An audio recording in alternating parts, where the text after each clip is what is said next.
Começando mais um Somos Ação e Resistência aqui na Rádio Mangabeira FM. Hoje conversando sobre a comunidade de Dubai, a resistência e as ações judiciais. Quem vai estar com a gente é o Alexandre Soares de Mello, advogado e ativista social. Ação e Resistência, um programa com cultura, cidadania e política. Um programa que tem lado da nossa comunidade. Um programa alegre, mas também de luta por justiça.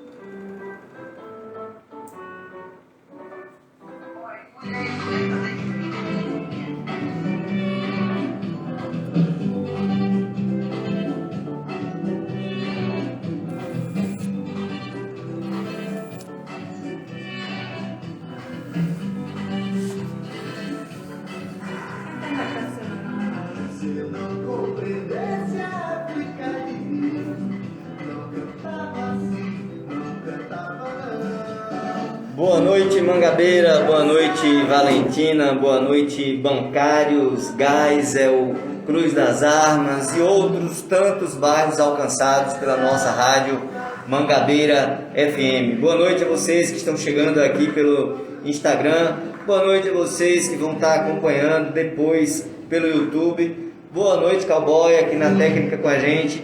E uma boa noite também muito especial para a Sam Vilela. Já quero aqui adiantar para vocês que ela vai estar hoje fazendo a sua última participação aqui com a gente. Então que a gente aproveite bastante esse dia, que a gente aproveite bastante a presença de Sam. E durante o programa a gente vai falar sobre essa despedida. Boa noite, Sam.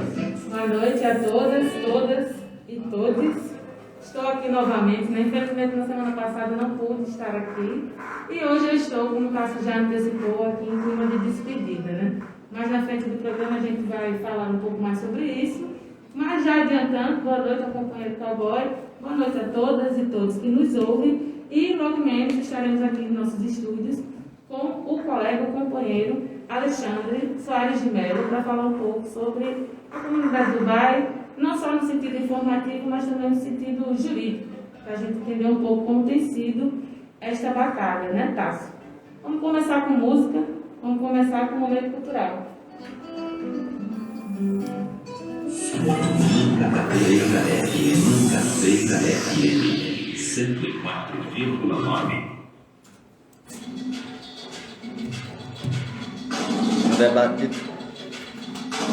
Debate de Dubai, debate da especulação imobiliária, a música vai exatamente já refletindo sobre esse tema, sobre esse nosso debate de hoje. Aproveite o som.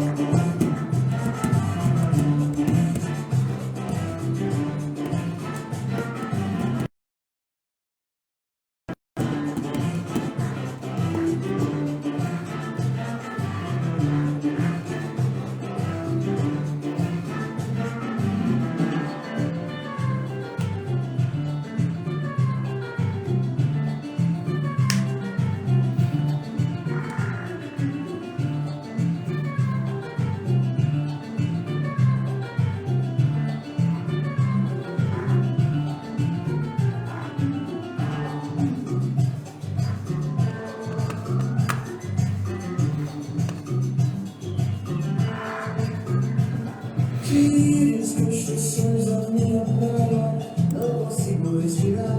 As meninas de minissaia não conseguem respirar. Especulação imobiliária e o petróleo em alto mar. Subiu o prédio, eu ouço raia e faço vida Essa Mangabeira, né, que é a UPI de fibra. É o link do que é esse?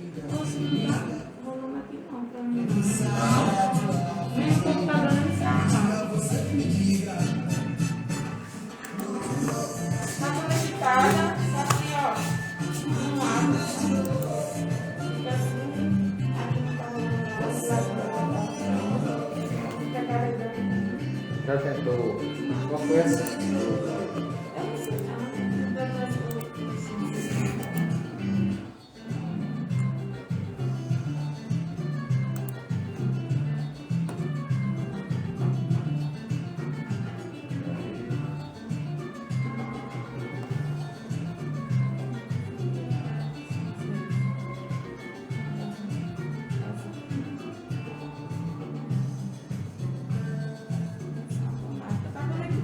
Já, né?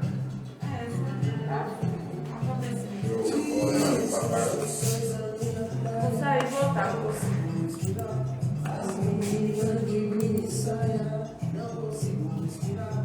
Especulação diária, e o mercado na tomada subiu a emoção. Eu faço figa, essa vida tão sofrida. Terminado de ser vida, o céu é minha amiga, luz da lua me diga. Me diga, você me diga o que é que sará a tua ferida. Me diga, você me diga.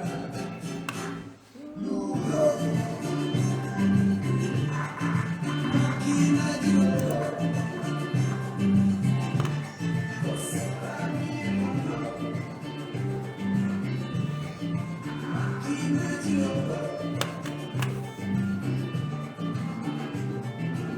Vou botar a patrona numa beira, vou dar a patrona pra bater, papá.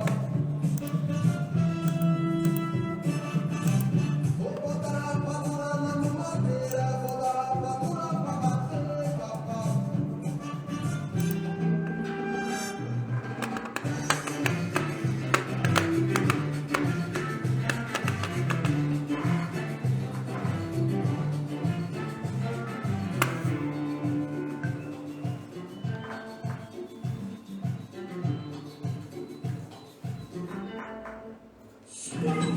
Cadeira FM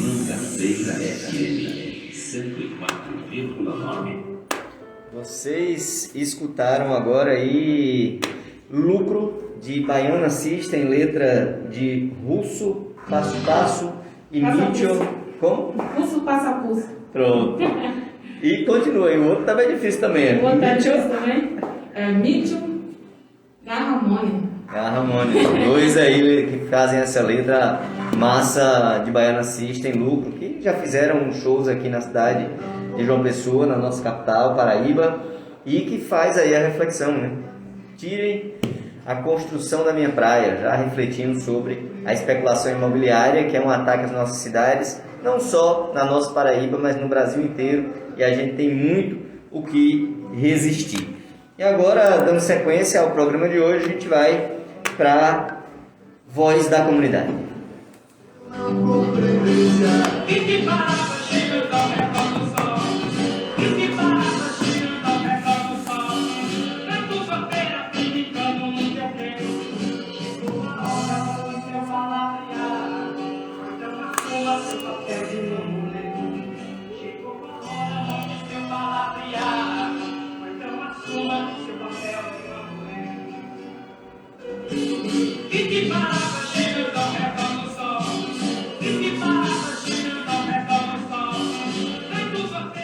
Já entrando na nossa temática do programa, por assim dizer, que é tudo que tem acontecido ou não acontecido em relação à comunidade do bairro. Nós convidamos a companheira de Elka Cruz, que é uma liderança do Aratu, para falar não só sobre as vivências dela enquanto moradora do Aratu, mas também enquanto moradora, na verdade, pessoa que acompanha a comunidade do bairro. Até porque as duas comunidades, de certa forma, elas convergem, né? Elas surgem pelos mesmos motivos e a Dielka vai poder explicar isso para a gente de uma maneira muito melhor. Olá, ouvintes da Rádio Mangabeira FM e do programa Somos Resistência. Aqui quem está falando é Dielka Cruz, uma mulher preta em ação, liderança na comunidade do Aratu, atuante no território do bairro. Quero aqui tratar de alguns assuntos relacionados a Dubai, quanto à sua estruturação, composição, e falar um pouco sobre esse novo momento O caótico computador. trazido por Aparece a minha live no teu Instagram, se tu abrir aí. Não. Não, aqui também não. A comunidade do bairro Mas não aparece ao vivo no Instagram. é uma comunidade nova O teu tá aqui. que surgiu Mas não durante a estou aberto não, pandemia, deixa eu abrir aqui agora. consequência também desse momento tão pandêmico que desestabilizou, trazendo desemprego, e que também é um povo oriundo desse novo desgoverno do Bolsonaro, que não traz garantias, muito menos suportes para os povos periféricos. A comunidade do Dubai é composta por famílias numerosas, tendo como sua grande maioria brasileiros e refugiados venezuelanos. Essas pessoas estão nesse lugar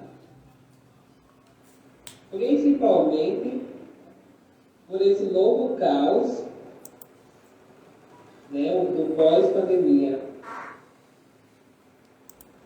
E viram este lugar que durante um ano foi um lugar de aconchego, de casa, para principalmente os povos venezuelanos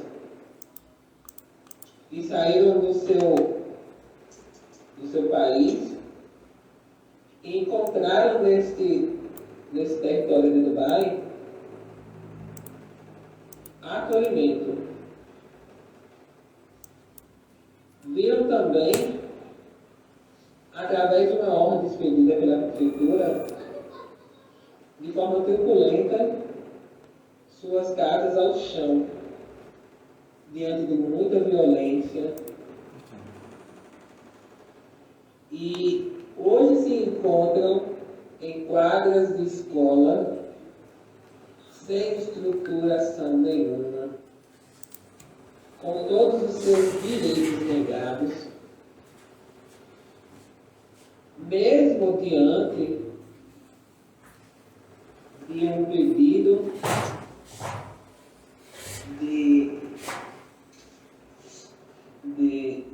do ministro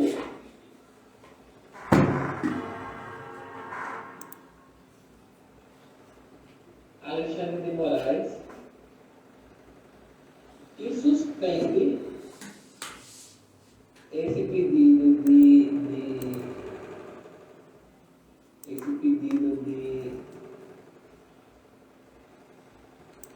essa ordem de despejo, né? Trazendo para esse povo, essas famílias, uma nova esperança de um retorno a esse território. Mas encontra, nesse mesmo momento, a continuidade de forma covarde praticadas pela prefeitura e pelos poderes públicos, que se nega a devolver a sua integridade e o direito de morar nesse lugar que se encontravam, que o povo de Dubai se encontrava de forma tranquila. E é isso, meu povo. O povo de Dubai precisa, sobretudo nesse momento de festas natalinas, de um momento de confraternização, né? Precisa que os poderes públicos, assim como a sociedade civil, dessa força e dessa união, para que tenha o direito de passar as festas e comemorações de fim de ano de uma forma tranquila e digna. Que os governantes e que o poder público repensem toda essa ação e devolva para esse povo não só o lugar, mas o direito de ir e vir.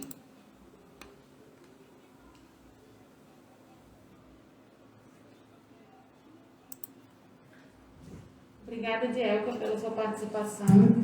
Dielka, muito obrigada por ter participado aqui do programa. O seu relato é muito importante, porque vem de uma pessoa que está vivenciando também, né, esse momento. Uma pessoa que também é da periferia, uma pessoa que também compartilha dos mesmos problemas, das mesmas faltas de acesso.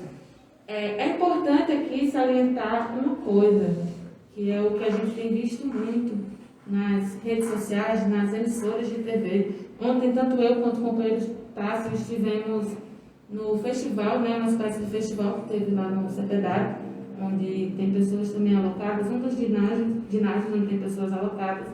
E nós podemos ver com nossos próprios olhos a situação daquelas pessoas. E o que já estava claro se tornou ainda mais claro, que é a carência, é a necessidade de atenção, a falta de cuidado por parte da prefeitura, a falta de dignidade para essas pessoas, onde muitas delas acabaram por se encontrar ali na comunidade do bairro.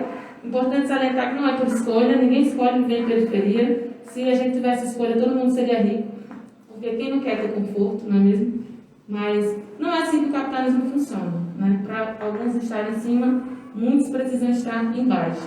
E hoje, infelizmente, as pessoas que estão mais abaixo são não só as pessoas da comunidade do bairro, como as pessoas que a Dielka também quis frisar, que são os venezuelanos, que temos muitos espalhados por toda a cidade de João Pessoa, sem nenhum tipo de auxílio, sem nenhum tipo de acolhimento por parte da prefeitura. Prefeitura essa que, inclusive, tem noticiado, através de suas assessorias polidas e através das suas emissoras amigas, de que esses lugares, as pessoas que estão lá estão sendo recebidas com alimento, com um mínimo de estrutura, com vacinação, e isso é uma grande falácia, porque a alimentação é precária, pelo menos no CEPEDAC, onde nós estivemos, segundo os relatos que nós ouvimos, não houve vacinação. Está acontecendo sim esse cadastro para o auxílio aluguel, mas se eu não me engano é entre 300 e 350 reais, que para qualquer pessoa que mora de aluguel hoje em dia dá para imaginar que não é um valor que dá para você realmente viver bem. Então, é importante termos isso em mente, né, antes de tomarmos nossos julgamentos e tratarmos pessoas de periferia como puros e simples traficantes, como se a única existência para essas pessoas fosse viver à margem não só da sociedade, mas à margem da lei, né, filho? Ótimo relato que você trouxe, companheiro Dielka, enriqueceu muito esse debate, né, Tássio? É isso, Sam. E antes da gente passar para o próximo bloco, né, e conversar também com o Alexandre, que já está aqui com a gente, Alexandre Soares de Mello, a Dielka está acompanhando a gente aqui pelo Instagram, assim como a Maria José Cândido. Dielka, a gente tinha acabado de passar seu áudio quando você entrou aqui. Acompanhe que a gente vai trazer notícias da ocupação e vamos conversar com o Alexandre aqui no nosso programa de hoje. Boa noite também para a Maria José, para o Olímpio Rocha, também aí, presidente do Conselho Estadual de Direitos Humanos, que construiu essa peça aí junto com Alexandre e outros companheiros advogados e advogadas dos direitos humanos aqui na nossa Paraíba. Para Tiago Paraíba, presidente do PSOL de Pernambuco, também acompanhando aqui, junto com Escurinho Badauê, Antônio Mariano e Valdir Caipira, além de Virgílio Ivo. Então esse aqui foi o bloco A Voz da Comunidade, com áudio de Dielka Cruz. E agora a gente vai para o último bloco antes da nossa entrevista, que é o do que precisamos. E aí, galera?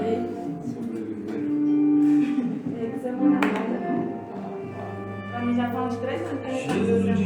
Semana. Já é a terceira quarta-feira já que tá no nosso esqueci de fim de ano, né? Você já tá esgotado.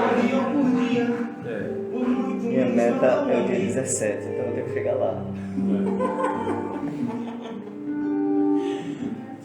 Ao leitor desse, ontem houve uma articulação com o deputado federal do PSOL do gabinete de Barroso. Acabou de sair, né? Eu acho que foi o que eu mandou. Fala já desse. É a grande verdade. E nesse bloco do que precisamos, a gente precisa exatamente de resistência, de vacina, de saúde, cultura e de fora Bolsonaro. Então, nós temos agora no sábado, a partir das 9 da manhã, lá em frente ao Liceu Paraibano, um ato organizado pelas mulheres. Uma luta contra o machismo, uma luta contra a fome, uma luta pelo fora Bolsonaro. E se as companheiras estão construindo fortemente esse ato na Paraíba e no Brasil inteiro, nós, homens militantes sociais, estaremos ao lado dessas guerreiras fazendo um grande ato neste sábado às 9 da manhã em frente ao Liceu Paraibano. Cheiro de sangue, rastro de barro, não me abala tanto quanto uma família com fome. Então a gente vai já passar para o nosso último bloco. A gente começa já agora em breve, só passar a nossa vinheta. A gente vai agora para o Você Ficou Sabendo. O princípio básico é a comunicação. O princípio básico é a comunicação. O princípio básico é a comunicação. O princípio básico é a comunicação. Vamos lá, vamos nos comunicar, vamos espalhar a notícia da comunidade de Dubai, da luta daquele povo, com muita persistência, com muita regularidade, para a gente se contrapor à grande mídia e à postura irresponsável que vem tendo o prefeito da capital em descumprir medidas judiciais. E quem já está com a gente aqui é Alexandre Soares de Mello, a quem eu já passo para ele poder dar o boa noite e se apresentar para a gente antes da gente entrar diretamente no tema. Olá a todas e todos, boa noite Sam, Vilela, boa noite Tássio, boa noite Cowboy aí na técnica. Uma saudação especial a todos os ouvintes do programa Somos Ação e Resistência. Nós estamos aqui hoje para dar uma contribuição para o debate sobre o caso do Dubai. Vamos começar, se apresentando.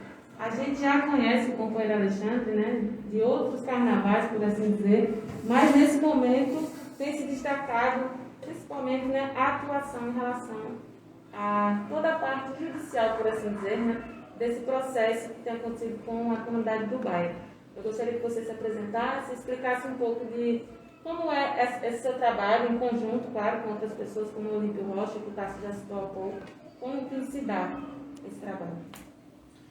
Então, Sam, primeiro dizer que assim, a pauta que envolve o direito à cidade é uma pauta sempre muito presente, nos nossos debates e nos espaços que a gente ocupa na cidade, enfim, o exercício da minha atividade profissional, seja como advogado, jurista e professor, é fortemente orientada para a pauta que envolve o direito à cidade. Eu venho, inclusive, me dedicando um pouco mais nesses últimos anos, estudando e pesquisando especificamente as questões urbanísticas de João Pessoa. Então, especificamente esse caso da comunidade do Dubai, enfim, é complexo falar sobre a comunidade do Dubai, porque não é apenas Dubai, Dubai, eu estou afirmando aonde eu tenho a oportunidade de me manifestar, que Dubai é o capítulo mais cruel desse estado de degradação que se tornou a política habitacional em João Pessoa. Então, Dubai é um retrato mais simbólico de todo descompromisso, de toda perversidade, de toda desumanidade, de toda falta de empatia, de solidariedade e de humanidade com aquelas pessoas. Então, Dubai, na minha avaliação, para além das questões jurídicas que a gente vai, obviamente, tratar aqui, Dubai é o retrato fiel desse estado caótico que a gente vive hoje na política habitacional e no direito à cidade de João Pessoa. Então, para quem talvez não esteja acompanhando, eu acho até difícil nesse momento, para quem aqui tinha uma pessoa, pelo menos, não estar por dentro dessa situação, tentando aqui fazer um resumo. Na última terça-feira da semana passada, houve uma desocupação da toda a comunidade do bairro. Essa desocupação foi feita com cerca de 600 policiais, contando até com cavalaria, helicópteros, caminhões para tirar também a mudança das pessoas, a mudança assim compulsiva, né? Porque nada disso foi avisado. E essa desocupação começou de 3 horas da manhã, então foi um momento onde ninguém estava esperando, nenhum dos movimentos que acompanham estavam esperando essa situação, até porque foi decidido que durante a pandemia, você pode explicar melhor para a gente, que durante a pandemia não poderia haver despejos, né? Salvo engano, essa decisão era até dezembro, né? Mas acredito que tenha sido estendida. Então, vai para além da falta de acesso, né? A gente está falando aqui da dignidade. E um outro detalhe também que é importante a gente trazer, que inclusive é um debate que foi trazido no MTD, não sei se vocês conhecem, uma página que fala sobre ocupações urbanas aqui da Paraíba, que é a questão da favelização. A favelização, que seria ocupação de espaços de maneira irregular, de forma precária, com uma tradução assim, né, uma explicação bem livre, ela tem aumentado junto com todo esse processo de ausência de emprego, falta de acesso ao básico, alimento, a própria residência. Então, quanto mais carente a nossa população se torna, maior é a chance de se criar favelas, porque as favelas vêm justamente por pessoas que não conseguem ter acesso e nem são abraçadas pelo Estado para ter acesso ao básico, que é o que a gente está falando aqui. Essas pessoas da comunidade do bairro, elas não têm o básico, foram retiradas aquilo que ela tinha, que inclusive foi uma promessa de campanha, né, que a gente, como a gente já disse anteriormente, estivemos lá conversando com essas pessoas, houve essa promessa para que elas ocupassem esse espaço, né, uma promessa de campanha, inclusive, e a gente sabe que depois que a campanha passa, as promessas elas não se realizam, né? Pelo contrário, aquilo que a gente achou que ia ter é tirado, né? Como gosto de falar, pelo pé. Que foi o que aconteceu com a comunidade do bairro. Você pode explicar para a gente melhor, Alexandre, como é que funciona essa questão dos despejos, a questão jurídica, né, nesse sentido? Sim, Sam, claro, com certeza. Primeiro dizer que esse caso específico de Dubai, né, ele foi fruto de uma ação proposta pela Procuradoria do município de João Pessoa, né, que supostamente estaria sendo ali, naquele território, estaria sendo cometido crime de natureza ambiental, né?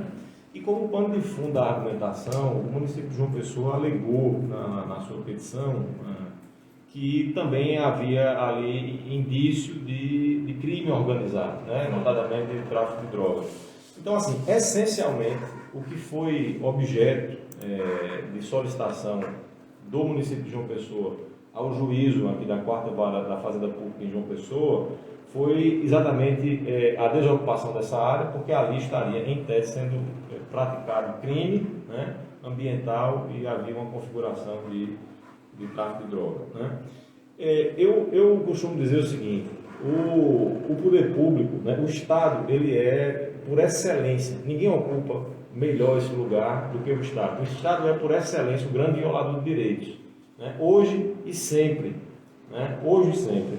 O Estado é o grande violador de direitos. Então, caberia a quem tem o poder, né, de segurar esse ímpeto autoritário do Estado, caberia ao juiz, né, indeferir ou, no mínimo, ter cautela em relação àquele período, né, aquele pedido. Porque, veja, não há direito mais elementar a qualquer cidadão do que o ato de resistir, né? O ato de resistir é um ato que pressupõe um aviso ou indicativo que vai haver uma grave violência, uma grave ameaça, né? Essas pessoas não tiveram essa oportunidade. Às vezes alguns perguntam, mas não houve resistência, né? Não, mas não poderia haver resistência. Não poderia. Se resiste quando se toma conhecimento com antecedência. Se tem tempo de agir, né? Sim, quando se tem tempo de agir, ou quando se determina, antes de um ato de violência como esse, que foi o ato do juiz da 4ª Vara Federal, o magistrado Antônio Carneiro, é bom a gente dizer o nome das pessoas, né? Que ficam encobertos pelos cargos que ocupam, né? Então as pessoas têm que ser nominadas. E no caso específico, estava nas mãos dele, né, simplesmente segurar o tranco, né, chamar para uma mesa de negociação, né, e se fazer aquilo que a legislação e que a história da construção jurisprudencial nesse país, em termos de remoção e de reintegração de posse, orienta. Não é novidade para ninguém. Olha, eu fui aluno nos anos 90, fui aluno do curso de Direito nos anos 90.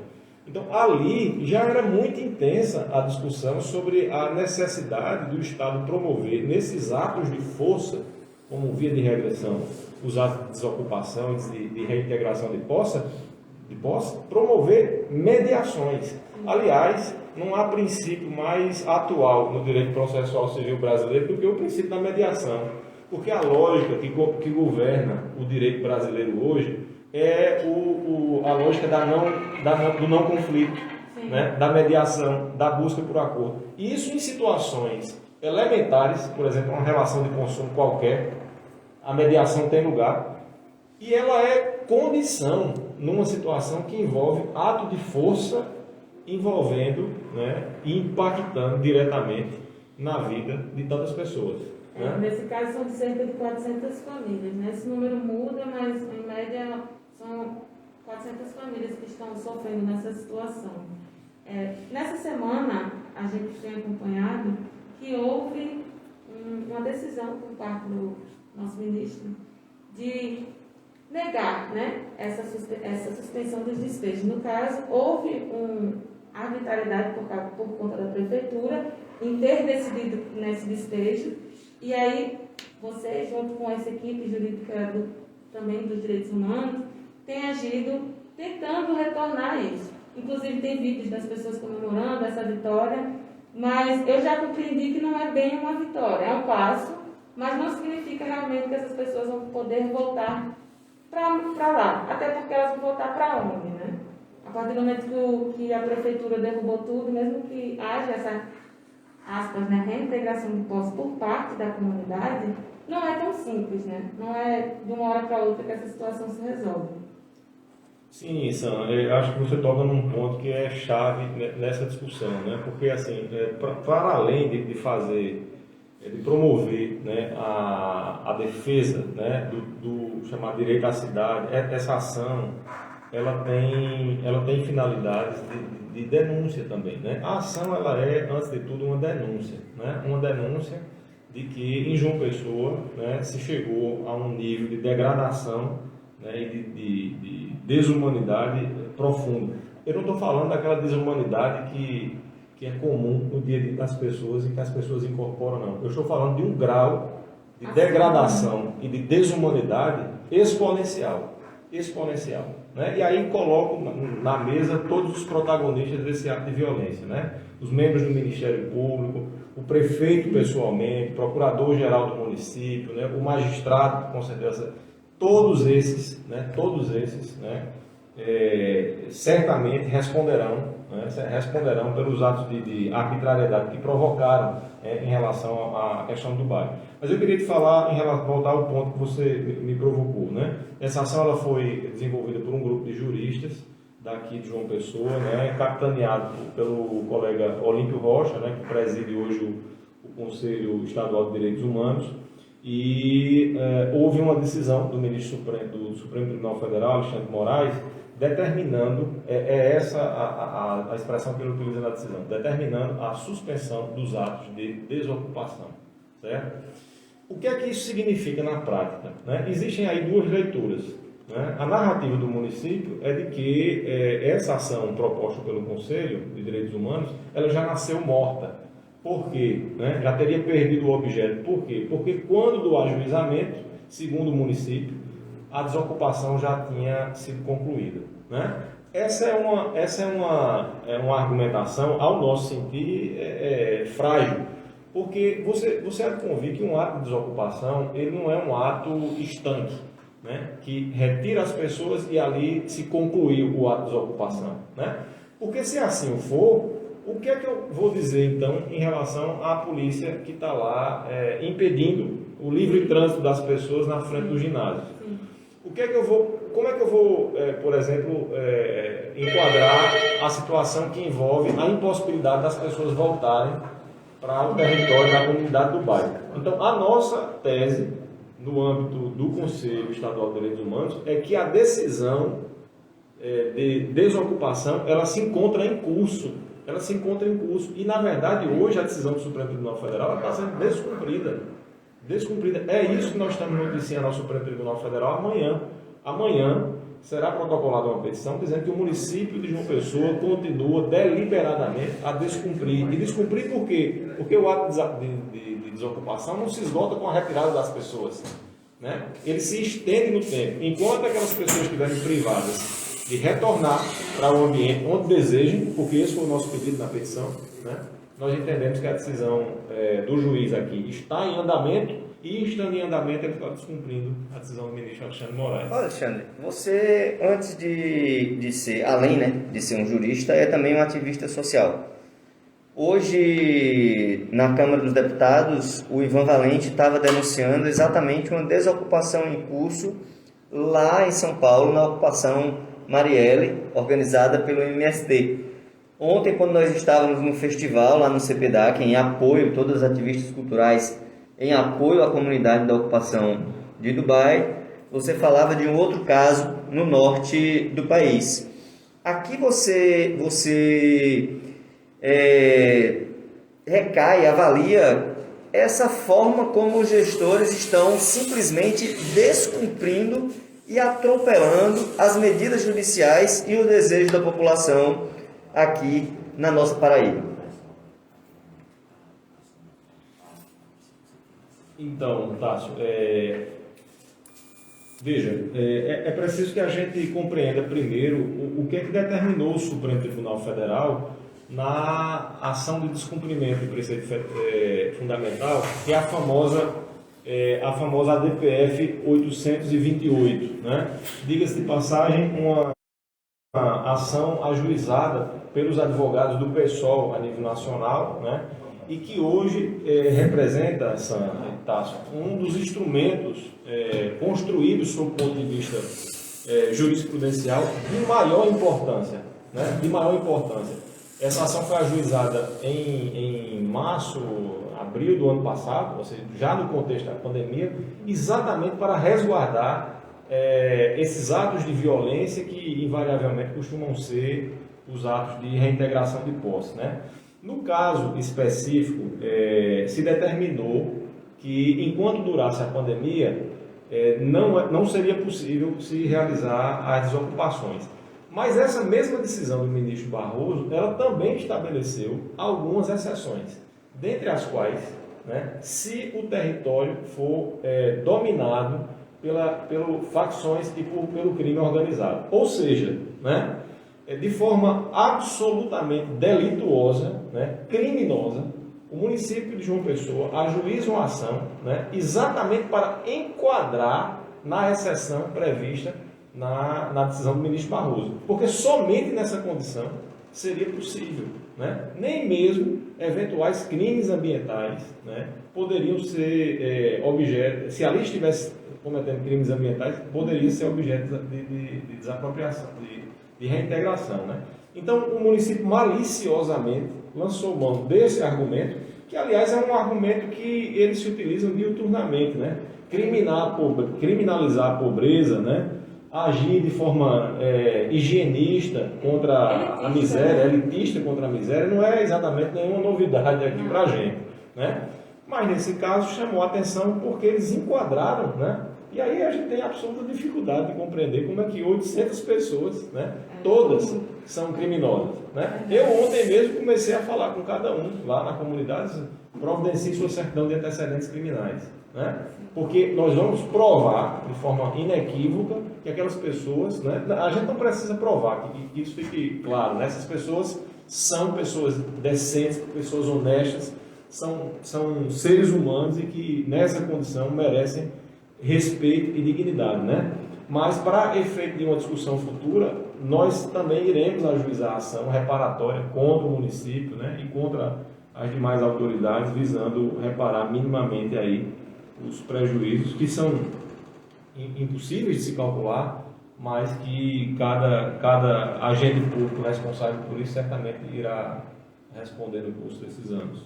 Você trouxe dois pontos muito importantes para essa discussão, tudo que tem acontecido em relação à comunidade do bairro.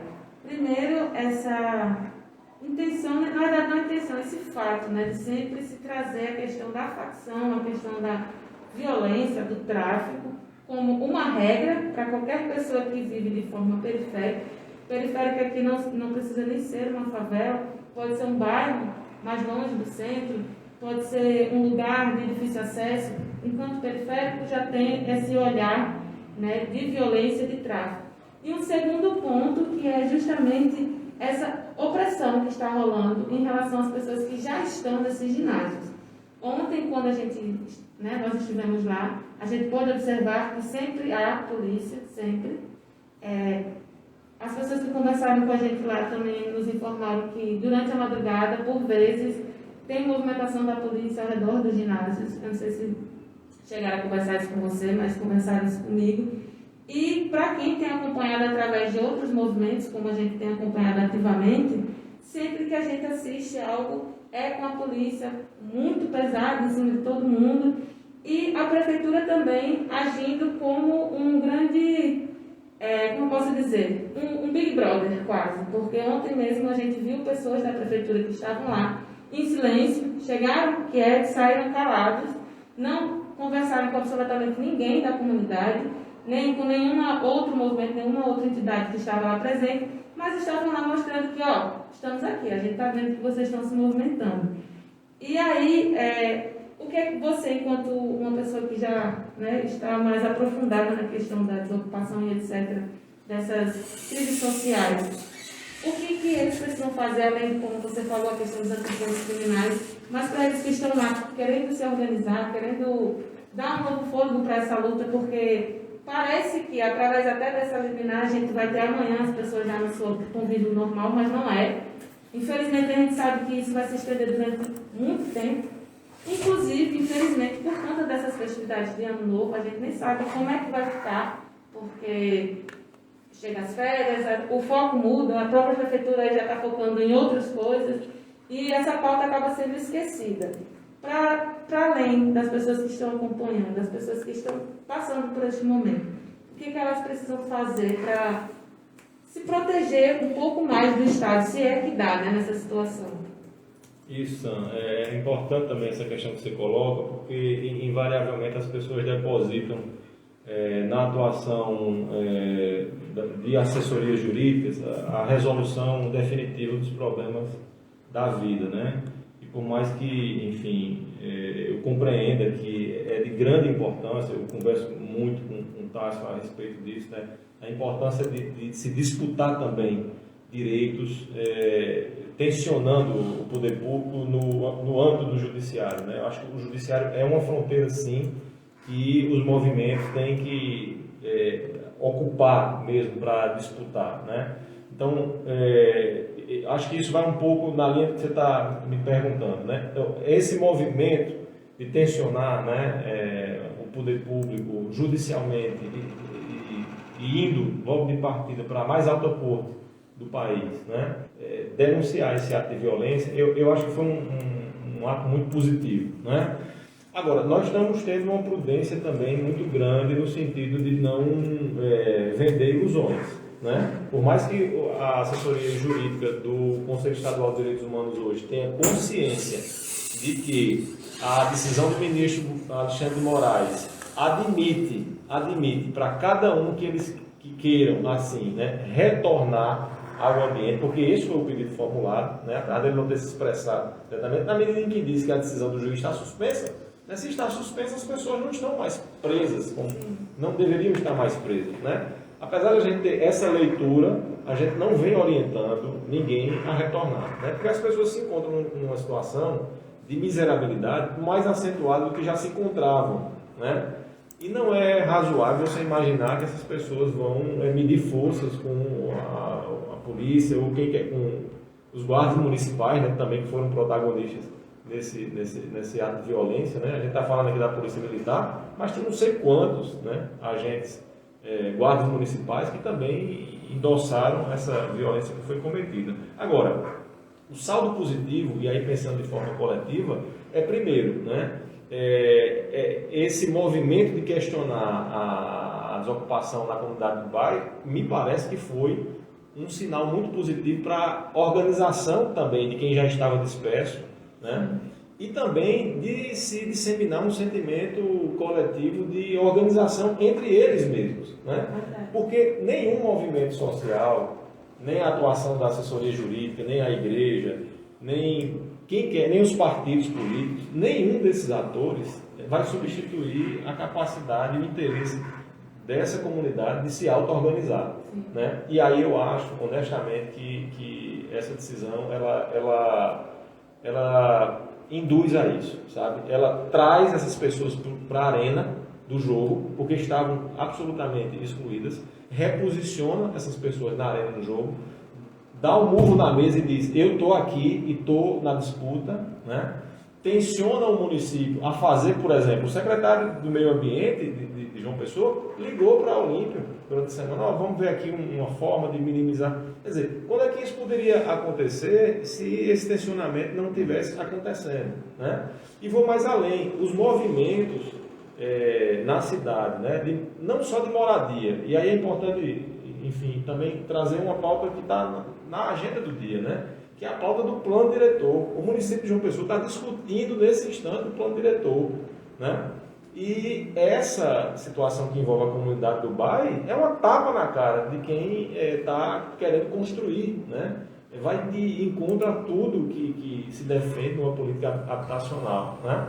Então, é importante também sobre esse aspecto, né, pensar qual é o momento em que essa desocupação do bairro acontece. Acontece no momento em que o município está discutindo, e aí eu tenho uma série de ressalvas em relação à metodologia que o município está adotando, né, tratorando a discussão, num ambiente de discussão de revisão de plano diretor em ambiente online, né, as pessoas não têm acesso à internet. Dificultando o acesso, né, que já não é simples. Isso. Talvez, Alexandre, seja cedo para a gente dizer que a comunidade do Dubai é o nosso cais estelita aqui em João Pessoa, no sentido de resistência, já que em Recife o que envolvia o debate do cais estelita envolveu o país inteiro, em termos de marca, em termos de camisa, em termos de adesivo, de militâncias, de debate em todo o país.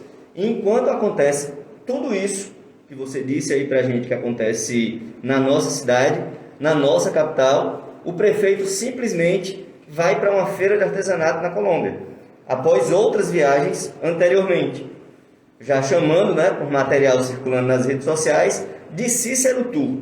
O que esperar de um gestor desse que se afasta em um momento tão delicado de problemas da nossa cidade, quando em contraponto a isso, ele se alia com toda a especulação imobiliária, inclusive ameaçando devastar uma área importante da nossa mata, ali nos bancários, próximo à universidade, em um projeto de, na cabeça dele, mobilidade urbana que só vai ampliar o gargalo, porque vai vir gente de todos aqueles outros bairros ali mais para cima, de altiplano, e os novos bairros que estão surgindo, para cair naquele mesmo gargalo. O que esperar de uma gestão como essa, que em tão pouco tempo traz tantos problemas para a vida do povo na nossa capital? Então, Tássio, é engraçado como se vende a cidade de João Pessoa para fora, né? Porque você foi econômico, você falou que ele está na Colômbia, mas ele já teve antes em Barcelona, já teve em outras cidades da Europa, né? Discutindo um tema relacionado às smart cities, né? Cidades inteligentes, né? Eu, enfim, escuto um pouco, leio um pouco sobre o debate que envolve a cidade, que envolve as cidades inteligentes, mas acho que tem uma questão que antecede tudo isso, né? Eu tenho dificuldade de enquadrar, por exemplo, qualquer debate sobre smart cities ou cidades inteligentes dentro de um contexto de violência como o que o município de João Pessoa acaba de ofertar para o Brasil, né? Porque Dubai tem inteligente nisso. Pois é, porque a ideia de tornar a cidade eletrônica, sofisticada, tecnológica, né, é uma ideia que é importante para a gente resolver grandes gargalos que hoje pesam, né, que tensionam a nossa cidade, né? Mas não há inteligência que possa substituir a atenção às pessoas, né? A atenção direta às pessoas. E eu estou falando de necessidades mais elementares, não estou falando de nada sofisticado, né? resolver o trânsito, os sinais estarem integrados, você ter, enfim, transporte que se autoconecta. É tudo louvável isso, né? Mas tem uma questão que antecede tudo isso, que é o atendimento básico, né, às pessoas. Isso a gente não faz, né? Isso a gente não faz, e a gente já não faz há muito tempo, né? Que é importante também que se marque nesse aspecto, né? Até Tassi trouxe aqui também a discussão que envolve o plano de mobilidade urbana. Por coincidência, eu venho desenvolvendo também a minha dissertação com foco, né, no plano de mobilidade urbana, que foi fruto, enfim, de uma grande... Foi fruto não, né, porque ele não foi concluído, né? Essa gestão também não deu andamento e resolveu, né, fazer um grande contrato milionário, né, para contratar uma empresa de consultoria para montar o plano diretor da cidade, né? E a crítica que se faz à construção do plano diretor é exatamente a ausência de participação, né? Ao ponto de um secretário de planejamento calar a voz de um colega do fórum, né? Representante da sociedade civil, né? Esse fato, inclusive, foi bem divulgado, né? É difícil de imaginar isso. Agora, quando você trata dessa história da viagem do prefeito da capital, eu só me lembro a situação do Marcelo Crivella, lá no Rio de Janeiro, né? Que houve um episódio muito parecido, a cidade Babilônia em chamas, e o cara sai, né, de férias, né? E é isso, de uma desqualificação, né? Eu estou no exercício de encontrar adjetivos, né, para nominar, é muito difícil, né? Não se deixa a cidade numa situação como se encontra agora, né? Não se deixa a cidade numa situação como a gente está nesse momento, né? Então, assim, é muito difícil. E se agrava, Tassi, quando a gente olha para o staff que compõe hoje... Eu vou me limitar a falar sobre a parte da habitação, né? Que grandes rupturas nós tivemos com a transição de um governo Cartacho para Cícero Lucena, se quem coordena a área de habitação é a mesma pessoa, né? É rigorosamente a mesma pessoa que coordena, né? Então é isso que eu coloco, assim, a gente precisa ver e contundentemente reprovar essa postura que foi adotada, mas é importante que a gente olhe para o espelho também, né? Dubai é uma continuidade de anos continuados, né, de silenciamento, né, e de invisibilidade desse povo. E antes de sair, ele soltou a bomba querendo engordar a praia, né? Não bastasse não se resolver todos os outros problemas ambientais, quer enfiar esse debate aí sem nenhuma discussão com a população e executar muitas das questões que ele vem dizendo que vai fazer, que venhamos e convenhamos, ele tem dito muito e feito quase nada na nossa cidade. Quando faz, é esse ataque à população, como a gente está acompanhando agora em Dubai com esse prefeito viajante. Desculpa, Sam, você ia falar? Não, eu queria trazer a questão do ambiental, porque acho que a gente não falou sobre a especulação imobiliária, né? Que foi até a música que a gente trouxe no começo do programa, tratava um pouco isso, que é um dos pilares de toda essa situação, né? A área onde Dubai está, onde Dubai ocupa, é uma área de interesse imobiliário muito grande, que a gente sabe que a cidade está em constante expansão, né? Não temos mais para onde crescer, porque não cabe mais ninguém no Colina do Sul, que é o último bairro aqui, né, do estado, da cidade, na verdade. E Mangabeira sempre foi um bairro muito grande, um bairro o maior bairro, inclusive, da nossa cidade. Então, existe um interesse imobiliário muito grande nessa área, esse é um ponto. E a questão ambiental, ok, entendemos que é importante cuidar do meio ambiente, mas como você cuida de uma área periférica, que não deixa de ser periférica, e você dá essa atenção de uma maneira altamente arbitrária, e você fecha os olhos para uma outra área, como temos outra área ali no Cabo Branco, que também é de proteção ambiental, que está completamente murado, e não há uma palavra sobre este lugar. Ok que não há pessoas lá, mas por que 2 pesos e 2 medidas, né? Porque quando a gente fala de maioria preta, pobre, desempregada, pessoas que não têm o básico, como você trouxe, que a gente não estava falando aqui de pessoas que optaram, é sempre a falta de opção que leva pessoas a viver dessa forma. E pior, aquela velha pauta de trazer o tráfico, de trazer pessoas perigosas que estão circulando na cidade, precisamos contê-las. E a gente que esteve lá, o que a gente viu foi famílias destruídas, pessoas doentes que não têm como se tratar, mulheres grávidas, muitas mulheres grávidas, crianças, e o Estado dando a ideia de que, não, estamos cuidando com vacina. Pelo menos na nossa sociedade que a gente não soube de vacina. Estamos dando alimentação rasa, pouca, que não dá para todos.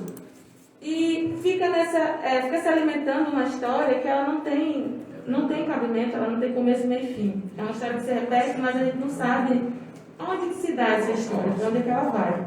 E você fala do plano diretor, tá? Você falou sobre a questão da aldeia, que também vai acontecer, ligando ao UFPB, as 3 ruas, que também é uma obra até elitista, porque a gente está se preocupando com carros, e esquecendo das pessoas que moram ali naquela região, que também tem uma área ali carente, próxima aos bancários. A pergunta que fica é, para além de uma organização, né, que a gente sabe que é necessária, porque essas pessoas precisam ter uma voz uníssona, né, para falar, para dialogar com o Estado, mas nós, pessoas que estamos acompanhando, o que é que a gente pode fazer para somar nessa pauta? Então, assim, eu sou muito atento aos desdobramentos, por exemplo, quando um grande movimento, né, que incorpora várias pessoas, né, inclusive pessoas que com alinhamento político, ideológico distinto, mas em nome de uma causa de relevância, né, como é a causa da comunidade, mas como é a causa habitacional, né, como é a causa dos direitos humanos. Eu acho que esse tipo de movimento gera uma potência muito grande, né? E eu quero crer e quero acreditar nisso, sabe? De que a gente vai conseguir, né? Como o Tasso colocou aqui muito bem, ele lembrou, acho que de forma muito precisa, o caso de Estelita, né, no Recife, e eu acho que Dubai caminha naturalmente, né? Não é forçando a barra, caminha naturalmente, dado o grau de indignidade coletiva das pessoas, né?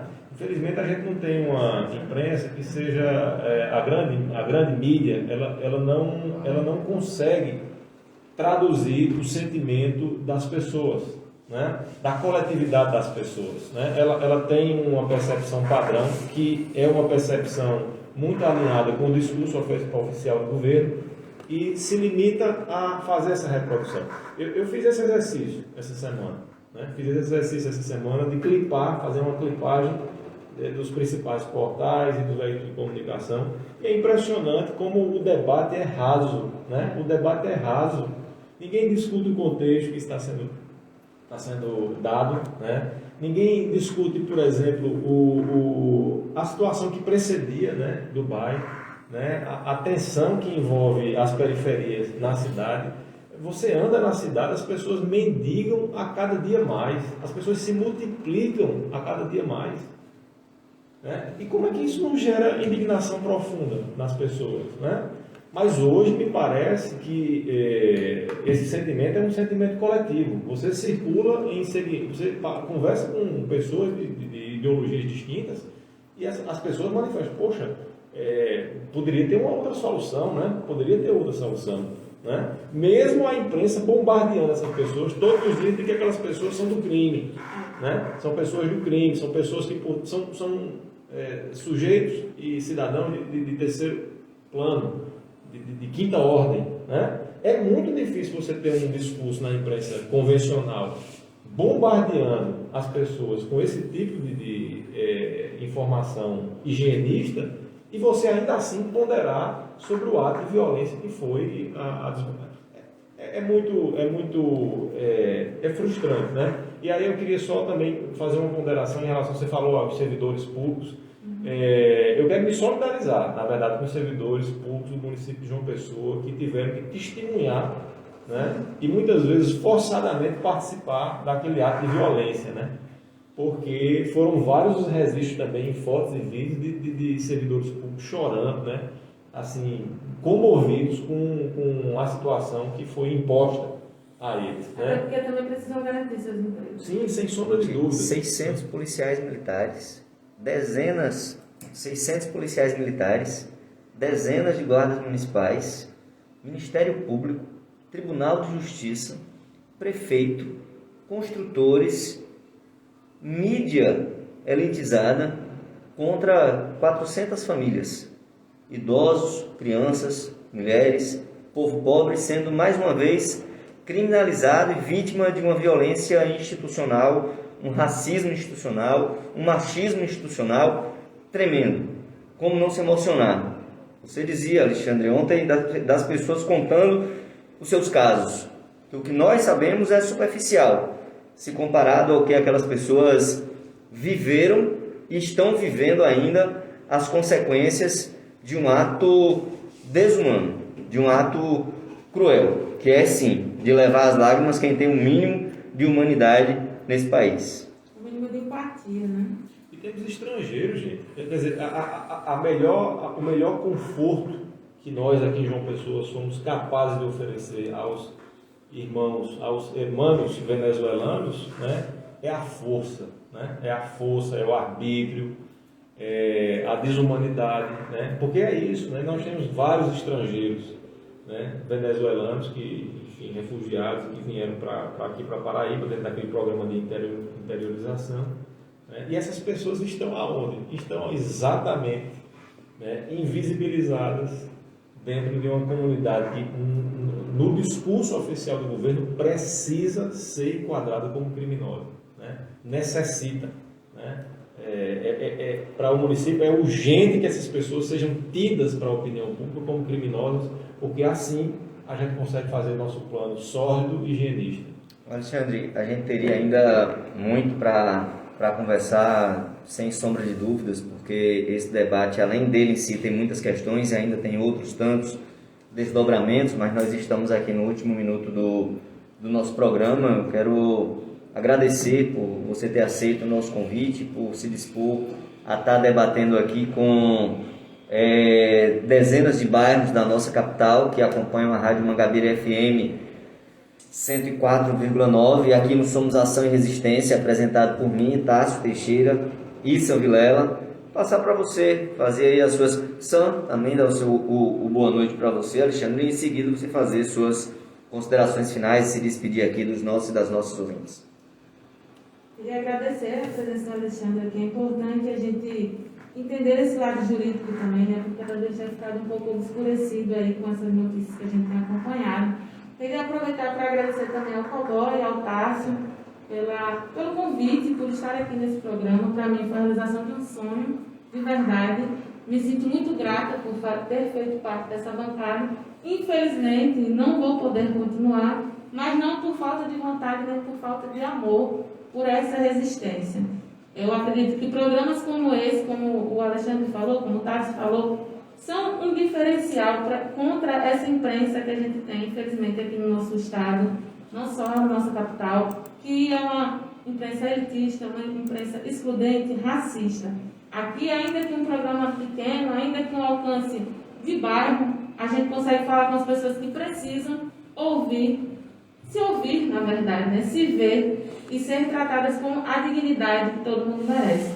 Eu desejar novamente boa noite a todos, muito obrigada, e é isso aí, né, gente? Por favor. Então, Sam e Tássio, eu queria também agradecer o convite, né? Acho que o espaço é um espaço necessário, fundamental, né? Vocês estão de parabéns aí pela organização desse espaço, desse fórum permanente, né, de discussão. Vida longa ao programa Somos Ação e Resistência, né? Eu queria, assim, me despedir dizendo que a gente tem muitas ações e muitas medidas e muitas tarefas para fazer nos próximos dias, né? A gente está exatamente nesse instante, no momento de maior tensionamento, né? Eu queria deixar essa mensagem aí de esperança. O grupo está unido, né? Os movimentos estão se articulando, as organizações não governamentais também estão dando um grande apoio e deixar nosso abraço, nossa solidariedade ao povo do bairro. É isso aí, resistiremos, né? Então, boa noite e até semana que vem. É isso aí, Sam. Boa noite. Antes de dar o meu boa noite geral, quero também aqui deixar, né, a minha gratidão da alegria que foi ficar esses meses com Sam Vilela, aqui dividindo o programa Somos Ação e Resistência. Sei que a gente ainda tem muita parceria pela frente, muita coisa a construir e muita disputa de sociedade para fazer conjuntamente, Sam, nessa caminhada de luta e profissional que você também tem pela frente. Gratidão e força nessa sua caminhada e nas suas conquistas, que ainda hão de ser muitas. Obrigada. Boa noite, Mangabeira. Tchau, cowboy. Tchau, pessoal. Até a próxima. Doutora Chá,